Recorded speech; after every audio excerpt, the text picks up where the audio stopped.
Hello, this is Alejandro. Unlock Clarity, and welcome. You hear me now? Welcome to Unlock Clarity and Spanish World Networks on Single TV channel 250. Please remember to download both the Single TV app on the respective app stores on iOS and Android devices. While you download, make sure to rate and leave a comment. The app is free and is available in Google Chromecast, Amazon Fire, Roku, and all smart TVs. Today, we're happy to be back. Last week, I had a familiar situation that was not something that I like to anybody to have with my kid, but we are back here and everything is okay and everything is going on. So, how are you, William, today? I am doing well. And how are you? Sounds like much better than last week. Much, much better, much better. Like this week has been a very good week. Well, not sleeping as good as I like, but and as I recommend also because I recommend a lot that, but like things are good, and I am looking at the good area and the good things that are happening. So I am excited for what is happening this year, and also for this program talking about a topic that sometimes can be like, oh, I don't want to talk about that. That's maybe the last thing that I want to do, especially when we are talking about entrepreneurship or business, creating a business or something like that. But it's key if anybody wants to really grow in their lives and become really successful. This is one of the keys that if you have this, you are going to be successful. As simple as that. So the title is Navigating the Currents of Self-Discipline, Harmonizing Vision and Flow. And that's what we are going to be talking. We are really excited about this topic. I hope we can finish today. We have a lot of material to talk.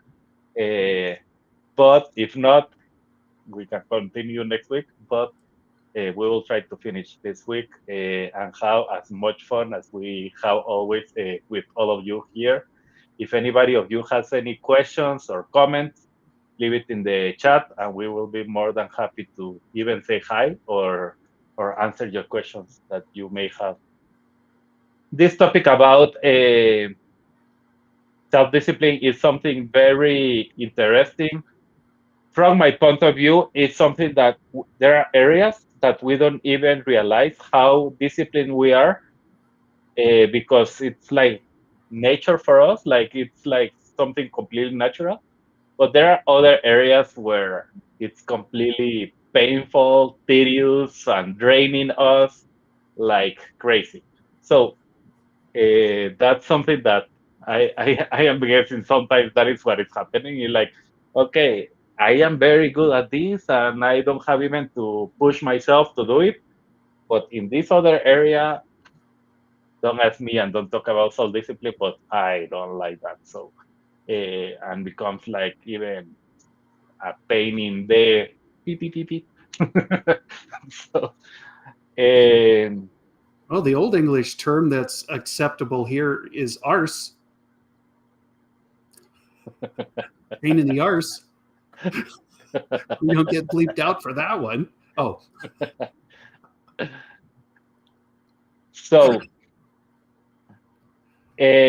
one of the things, and maybe we want to say that from the first point, is uh, what if instead of relentless uphill trek depleting your willpower, because that's sometimes when we're in that area that we don't like that much, we're like exercising a lot of willpower sometimes, and that is like depleting us, and that's why we feel that it's draining us. What if we can move through life more smoothly? That's why we are talking about harmony uh, along my inner drive and the direction flowing like a river current. And that is going to be more or less the whole program. We're going to be talking about a river and how it works and what is the thing that we have in the river and how we can use that metaphor with what we are talking here and how self-discipline can be that river that knows where it's going and knows everything that is happening and transforming, but with harmony, not with balance. That's a term that we don't really like uh, because balance is something that uh,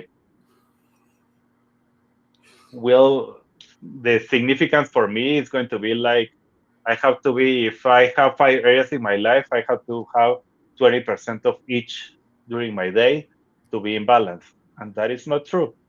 If I am working 8 or 10 hours per day, then there is no possibility that I will be in balance. And that doesn't mean that it's not okay. So that's one of the areas. And then Uh, the other yeah. side of balance is like high wire. If you lose your balance, you fall. So how good is that? So harmony, hey, it's much more gooder. Exactly. Much better.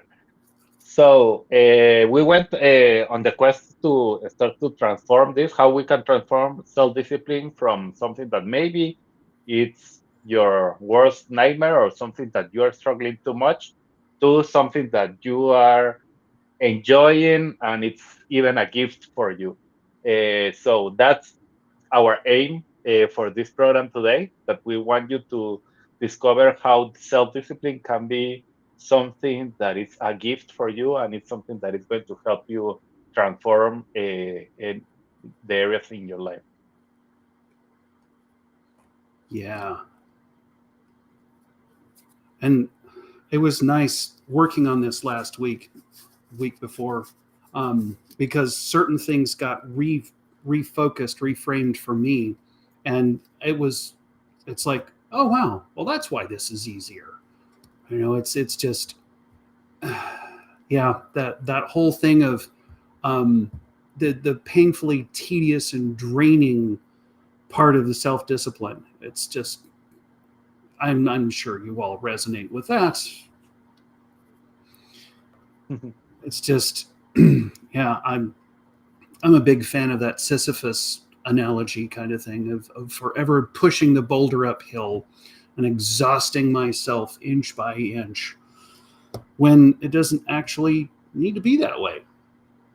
It was really cool to and it's still, I'm still figuring this out a little at a time of this does not have to be hard. Yeah. It's just speechless on that one. Exactly.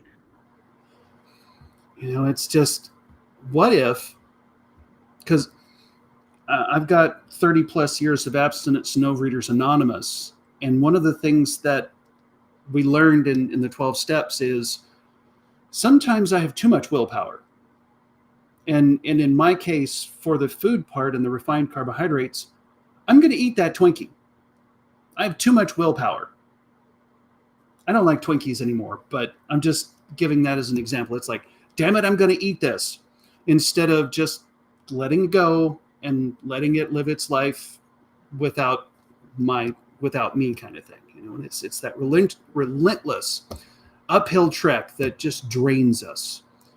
And what if instead of that, you could move through life smoothly on an inner drive and a direction that flows effortlessly. Once again, kind of like our river current. Preferably a larger river that doesn't dry up during the dry season, kind of thing.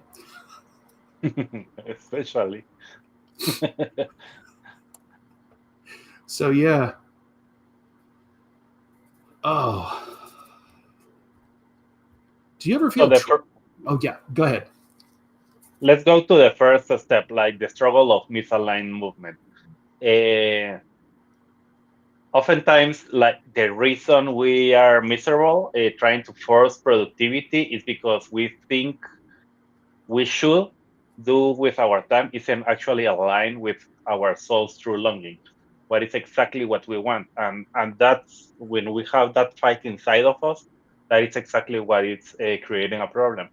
A few weeks ago, I was in a coaching call with a person that I was coaching, a CEO, and in that coaching, he had a half a million problem. So it was a big problem uh, for him, and the size of the business that he has, it was very big. And one of we started to evaluate how to fix that problem and how to improve it. And and there was a moment that I asked him, okay, let's see what is your mind telling you that you have to answer. And he gave me an answer. Then I asked him, okay, tell me what is your heart telling you? And he gave me another answer. Then think about your gut. What is your gut telling you? And he gave me another answer. So I asked him, do you start to see what is really the problem here? And he was like, no, I don't understand what is happening. It's like, okay, your own body is saying three things, different things. So even inside of your body, you have a fight. Don't start to enter with the customer and all the other things that are part of the situation, but only inside of you, you have three different answers. And that's what we are talking about here. It's like when you are misaligned, it's like, oh, I have my arm wanting to go to this side, but this arm is going to that side, and this leg is going to that side, and the other one is going to that side. I am not going to move anywhere because everything is trying to go everywhere, and it's not aligned. Uh, so it was happening exactly the same with this person, and we found a way to do an alignment. And in that alignment, he found a solution that considered the three answers from his own body. And it was something that in a couple of days, he fixed the problem that he was looking more than, I don't know, it was like 3 or 4 months of a struggle with that. So that's what we are talking about here. The struggle of misalignment movement is we have to find that. And one of the situations that happens always when we have this, well, maybe it's not always, but a lot of time happens that we are inheriting expectations or goals that others are putting in us. It's like that is the reason that okay, they are putting their expectations, and it can be even in your family. My wife has some expectations about me and how I should be responding on these things, but she's not telling me, and I am answering the best way I can, but it's not aligned with her expectations, and suddenly we are misaligned, and she and my true longing is I want to have a very balanced. That's not something that I like, but for example, saying I want to have a balanced family, but she's looking for a more courageous husband that is taking better decisions in these areas. We are misaligned, and that misalignment is going to create a lot of problems. And I am not going to feel also this part of the self-discipline that it's good because we are fighting against each other because there is some expectations or some goals that I am not meeting because I don't even understand what is exactly what she means. So that's part of what we are talking. We drain vital life force, forcing motions not meant for us. And here it's where we need to start to work. So then, self-discipline, entrepreneurs and business owners. Yay! So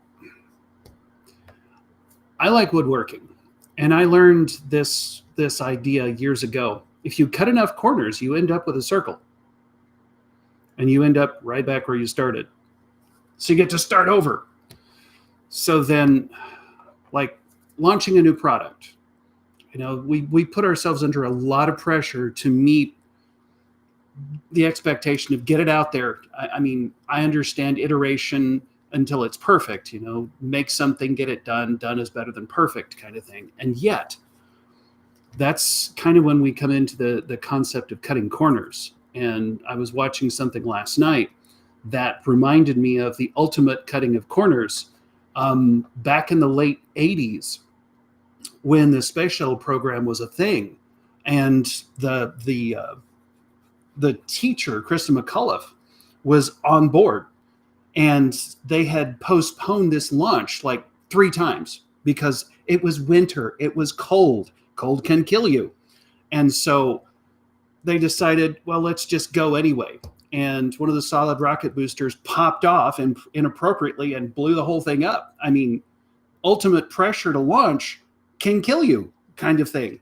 And so it's just, I was looking at these notes again, and it's like, oh, hey, I just saw that. So then self-discipline to maintain, in the face of pressure, your quality of standards. And so resisting the urge to do a quick launch.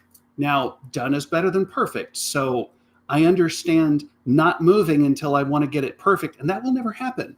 And so integrity. What is your internal compass, and so forth? So then making a stronger brand reputation and those kinds of things. It's ensuring the long-term success and kind of customer satisfaction, because there is such a thing as getting to market too quick. So then, long-term vision versus short-term pressures. The entrepreneurial part, you get faced with decisions that can bring immediate profit. And this doesn't go along with your long-term vision. So then using self-discipline to stay true to your core values, your long-term goals.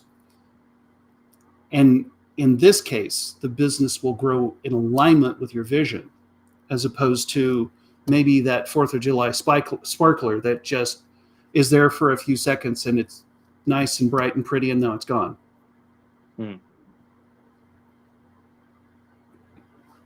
So we are moving from the area of saying, okay, the struggle of misalignment, how we work with that struggle, and this is a scenario that William was talking about here, that it's like really, really good to start to see how there can be like the temptation with these corners and the temptation of short term against long term when we really have a vision.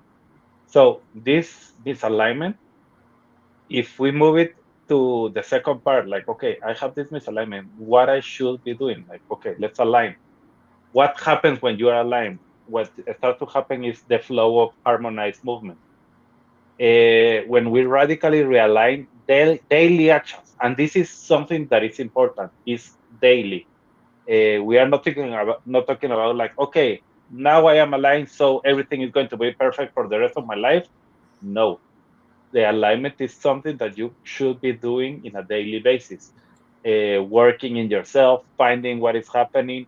For example, what was happening last week that I was telling you is something that happened with my kid, one of my kids. Like that situation was so strong that it was disaligning me, and I was not really understanding like how to work on this. I had some ideas, and I went to the doctor, and we went to check everything. We had a conversation with William also about this and all the things that we did. But I realized that I was not aligned, and I needed help to find that alignment again, how to do it better. And that's something that we are talking here. The flow of harmonized movement is something that you should be doing in a daily basis, and uh, that is possible if you know what are your core passions and values, because that is going to help you to start to do it. How I can align if I don't know really with what I am aligning? It's like you need to know what are your passions and your values, so you can start to align. That's another thing that we are doing. For example, with William, we are in this study of Think and Grow Rich between us and understanding some of the things that is happening with that book.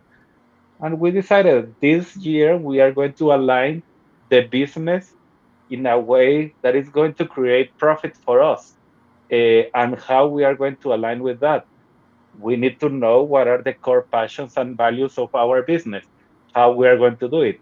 And that helps us to have a clear vision of what we need to align every day to secure that the business is growing in that way, and not going to any place at any time, anywhere. It's like really have the alignment of what is the core passion and value. Um, Again, if we connect with the river, we have a powerful river that is reaching the sea. We move in harmony with the natural gravity and momentum of whom we are meant to be. So that's what is happening. No longer scatter or counter current. That's a lot of the things that happens a lot when we are against the current. We are fighting against the current because now we are different, and that's why I have to do exactly the things opposite of everybody else. So passion is going to provide you the propulsion to keep creating, contributing, and evolving. And we get into something that we believe it's something genius for you, and it's the flow state. That is what we are talking about, and that's the reason we are talking about a river in these metaphors, because that's what we are looking for, is to be in flow state, in that state that you are a genius and you know exactly who you are and you know exactly what to do, and you are so involved that you are not thinking about, oh, I am being disciplined on this. It's like you are in that level so connected that you know exactly what to do and you are enjoying everything that you are doing, and you are so productive that you are enjoying life at that level. Absolutely. Hmm. And I like this one. When we're in flow state, obligation transforms into a positive drive because we actually use our callings and our talents to their fullest. Mm, And yeah, I love that one. It's like, yeah, and when we can learn to detect and honor where the current is guiding us, it brings out the uniqueness that's only us.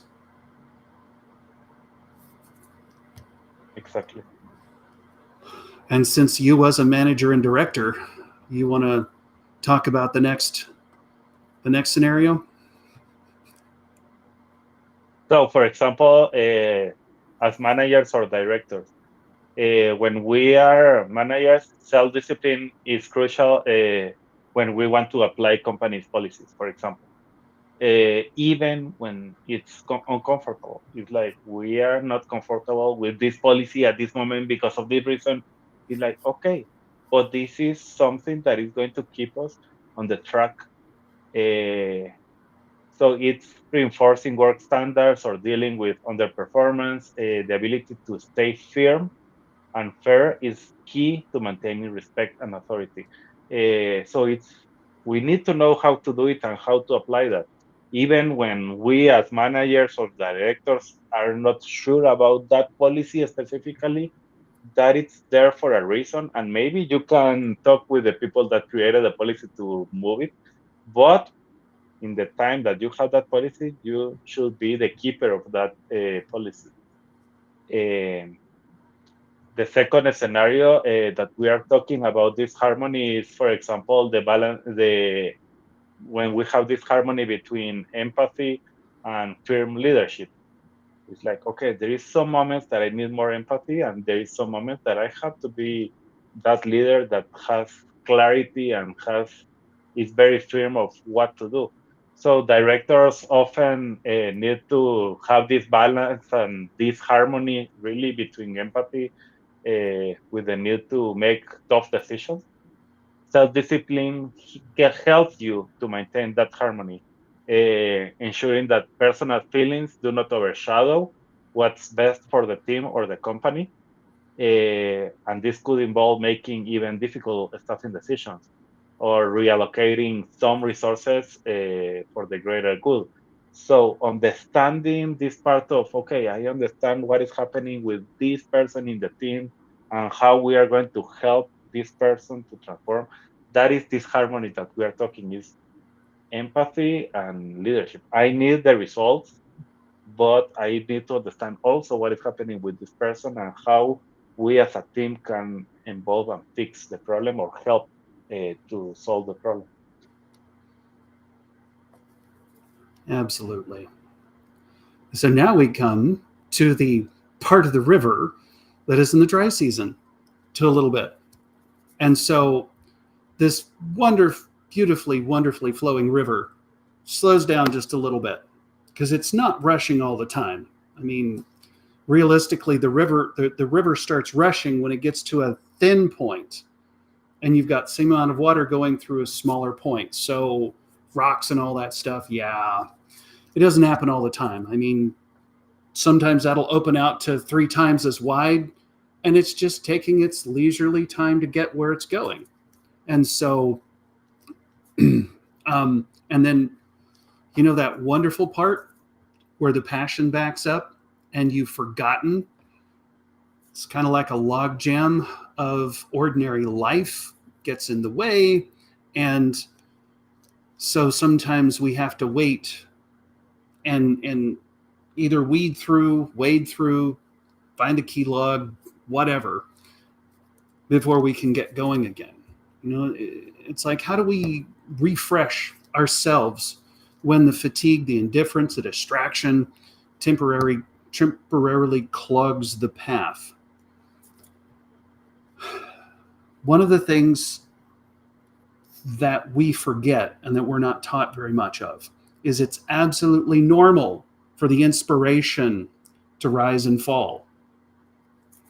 It goes back to that river is not always rushing at full capacity all the time. So then sometimes we've got to make those slight recalibrations to keep the passion going.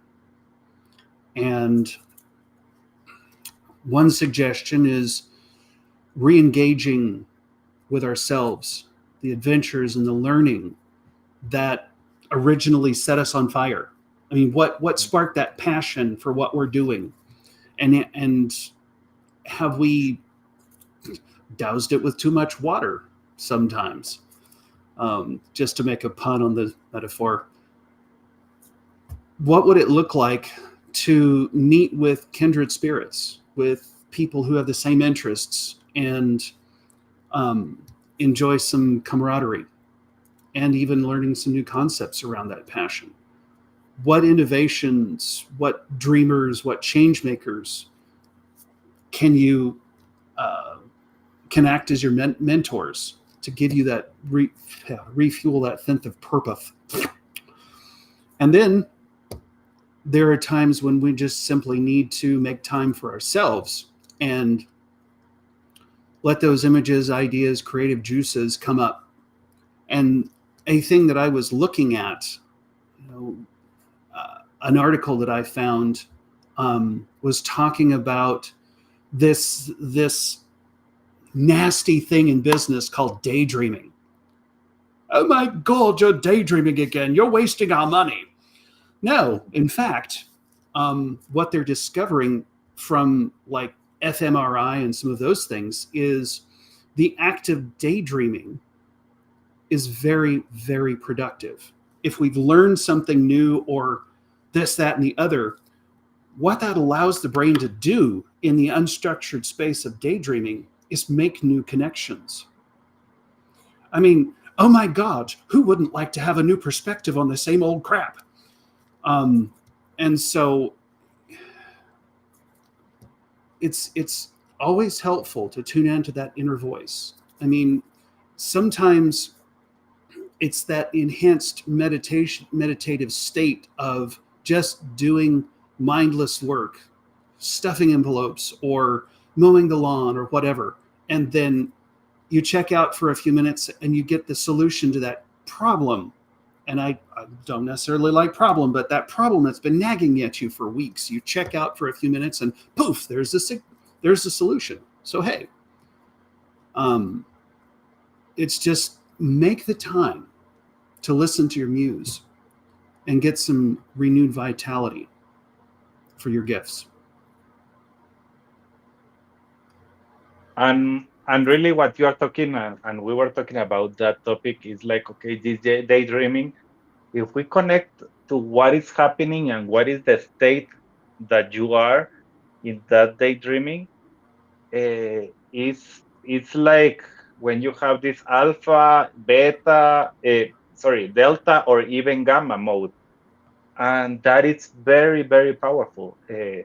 So makes all the sense when you start to talk about that, because in the alpha mode is where we are working much better, and in the gamma is where you are in the flow state. It's like you have so many ideas that you know exactly how to do and what to do, and if you see your brain is like at full throttle, like working like completely, that's what is happening in gamma. So it's like understanding that those areas. And the other thing that came to my mind, I don't know, William, if you have seen this video when there is a little ball that it's in, when it's just in a line where it's going down, and it's going against something that is going up and down. Uh, you see the two balls going at the same time, getting like starting the point.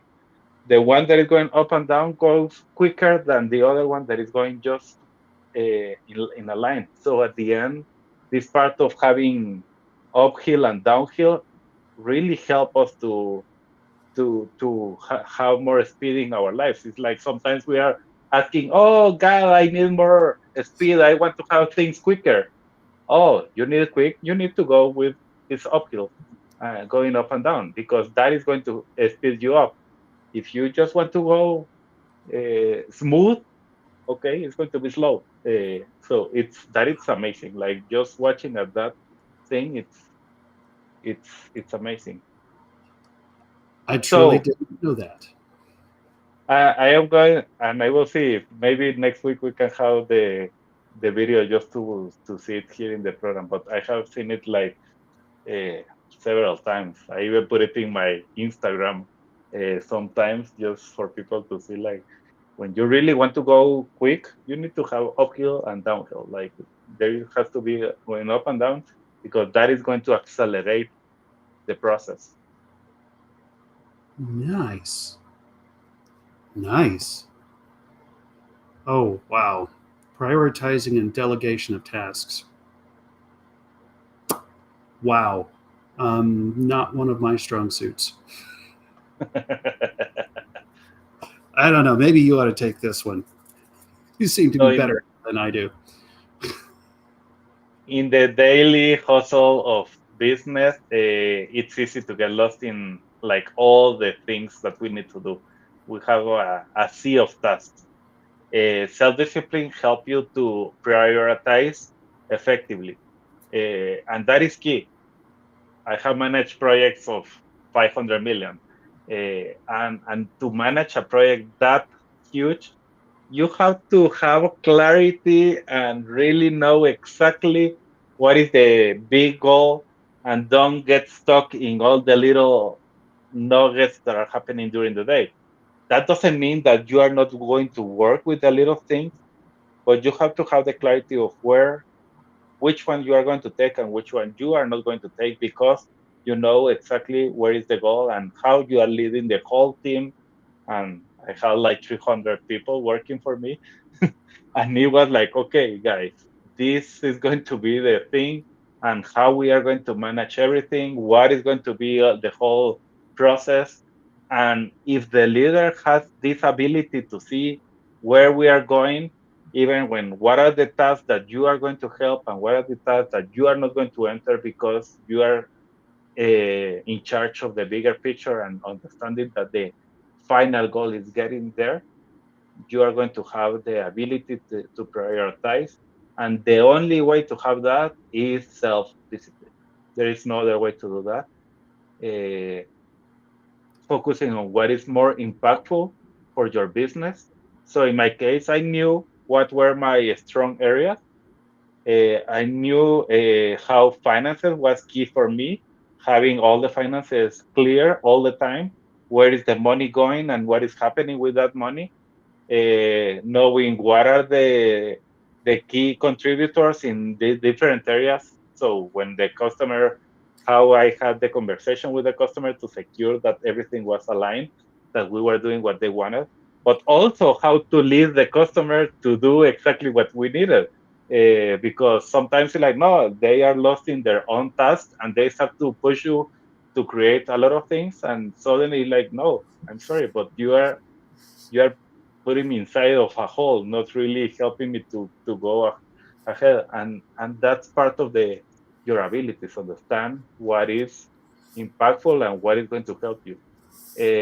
Involve the discipline to delegate. This is key. The only way to delegate is through discipline. Uh, Understanding that you can do everything. Sometimes there are some people, like I was also in some of the cases, like I want to have everything perfect. And if I delegate to somebody, it's going to make some mistakes. And it's like, no, I prefer to do it. The only way to grow and manage a big project, you need to delegate. There is no way you are doing everything for everything. You need to delegate and you need to learn that even the mistakes are a process to learn for the people that is working with you, and trusting your team with responsibility.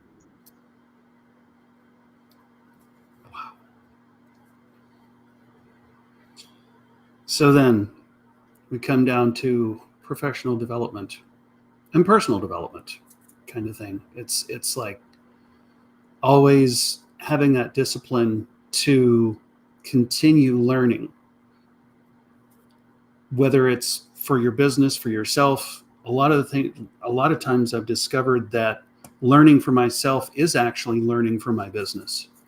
It does produce that professional development, and it's like learning new skills, staying updated on your industry, whatever it is, talking with other people.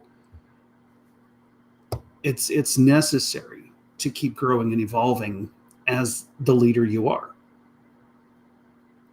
There's just And no way around it.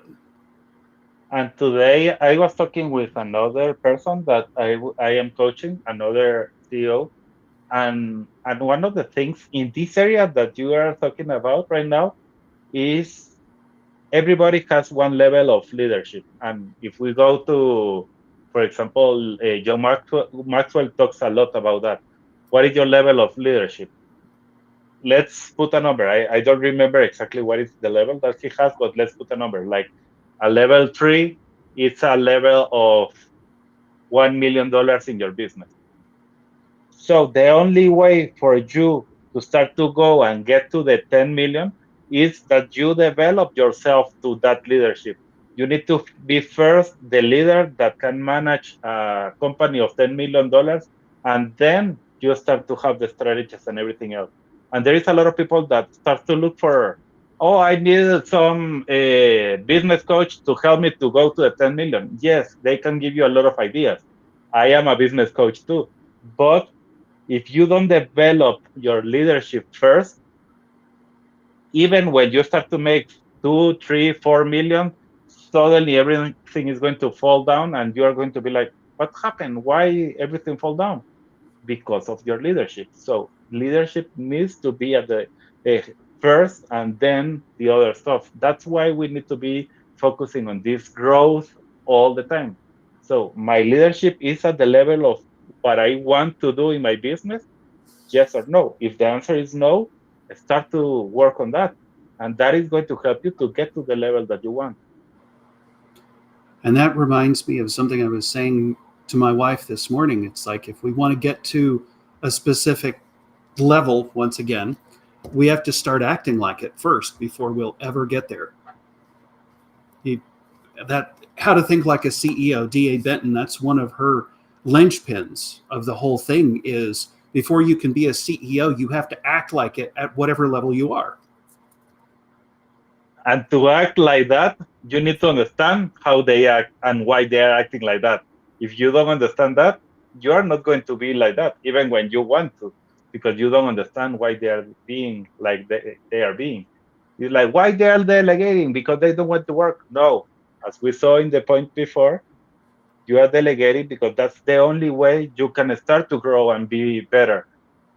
So it's important to delegate and learn and know how to delegate and whom to delegate and how to create this leadership. For example, in one of the business that I had too, I started with a area of project managers that we were creating like that was some $1 million. I don't remember how many, like $100 million program, and I needed to develop like 5 or 6 different project managers, and I started to hire people that was in another area, but learn teaching them like, okay, this is exactly what I need from you as a project manager to do, and having this self-discipline to understand how to lead them, guide them, and do all of that. And suddenly this person develops himself, developing even that leadership from each of them. And suddenly in 1 year, I had like a full throat machine that was working because I had the ability to teach, to follow up, to delegate, to learn how to delegate, all of that, and suddenly everything was working smoothly. Customer was so happy, clients were happy, the stakeholders were happy, everybody was happy. Why? Because I knew how to delegate. And that is part of the professional development. I had that level and I started. I can be a level of 5 leader, but if everybody that is below, like working with me, is in level 2 or level 1, there is a big gap that I am going to feel like frustrated. So I can help this 2 or 1 to go to level 4, but they are never going to go to my level or above. And if they are in my level or above, they are going to be looking for something else because they don't feel challenged enough. True. Wow. Uh, That's awesome. let's move to the action steps because we have like 8 minutes. Yep. Yep. Exactly. So, one of the first ones, identify your core passions and values and create some visual reminders for that. This is the foundation for everything that follows. It's like once you know what you're passionate about and what your values are, you can start to make choices that align with those things. And a way to do this is create a vision board or a list of your goals if they're visual enough. And seeing these things regularly can keep you motivated and on track. One key for a vision board, if you make one, only put things on there that when you look at that picture, you experience the thing that picture means. You must get your body, your feelings, your muscles, everything involved, your emotions in that vision board. Otherwise, it's just going to be a cute picture on a piece on a piece of paper on a wall, whatever, and it means nothing unless you get involved with that Mm. vision. Why that is important? When we understand conscious mind, we have a conscious mind, a subconscious mind, an unconscious mind that we're not going to talk about that now. But between the conscious mind is the analytical one. The subconscious mind is an emotional mind. So, and the conscious mind has like 5% of your capacity. The subconscious mind has 95% of your capacity. So, what you are talking about right now, William, is if I am not involved emotionally, that means that I am just having the 5% of my capacity with the analytical one. But the subconscious one needs the emotions to really be able to do what is needed. So the subconscious needs the emotions. Like that is the only way that says the subconscious is going to be moved. That's why you need to be involved with emotions in this step with the vision board. The second one that we were talking is the alignment. We need to be assessing the alignment. How is it? So, of course, if you know your passions and values, that's the first step. Then you can start to create routines to secure that the alignment is there. Okay, let me see. Okay, this is my vision board. This is the alignment that I want. I want to be this, and this. These are my core values. Am I living like this or not? I am feeling like this. I start the day. This is what I want, and at the end of the day, what happened? Did I live with my values and alignment or no? No. Okay, tomorrow is going to be a better day, so I can align. So it's a constant and something that you are doing constantly every day. Absolutely.